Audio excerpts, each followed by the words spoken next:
Lambang Garuda Pancasila adalah simbol nasional Indonesia yang dirancang oleh Sultan Hamid II.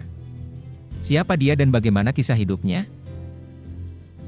Sultan Hamid II lahir pada tahun 1913 di Pontianak, Kalimantan Barat.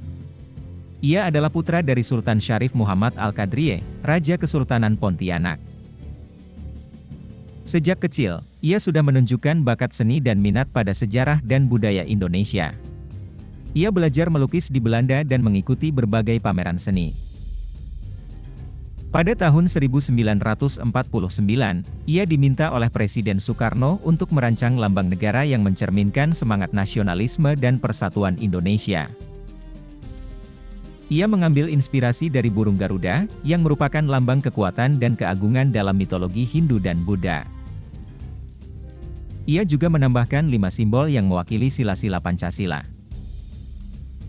Lambang Garuda Pancasila resmi dijadikan sebagai lambang negara pada tanggal 11 Februari 1950. Sultan Hamid II mendapat penghargaan dari pemerintah atas jasanya. Namun, nasib Sultan Hamid II berubah pada tahun 1963, ketika ia dituduh terlibat dalam pemberontakan PRRI atau Permesta yang menentang pemerintahan Soekarno.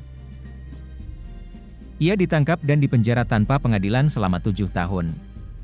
Ia mengalami penyiksaan dan penganiayaan yang menyebabkan kesehatannya menurun. Setelah dibebaskan pada tahun 1970, ia hidup dalam kemiskinan dan kesendirian. Ia tidak mendapat pengakuan atau bantuan dari pemerintah maupun masyarakat. Ia meninggal dunia pada tahun 1978 di Jakarta, dalam usia 65 tahun. Jenazahnya dimakamkan di TPU Karet Bifak, tanpa upacara kenegaraan. Baru pada tahun 1986, Presiden Soeharto memberikan gelar pahlawan nasional kepada Sultan Hamid II secara anumerta. Namun, hingga kini, banyak orang yang tidak tahu tentang sosoknya.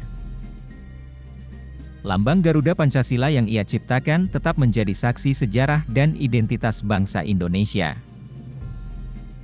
Ia adalah salah satu tokoh yang berjasa bagi kemerdekaan dan persatuan Indonesia.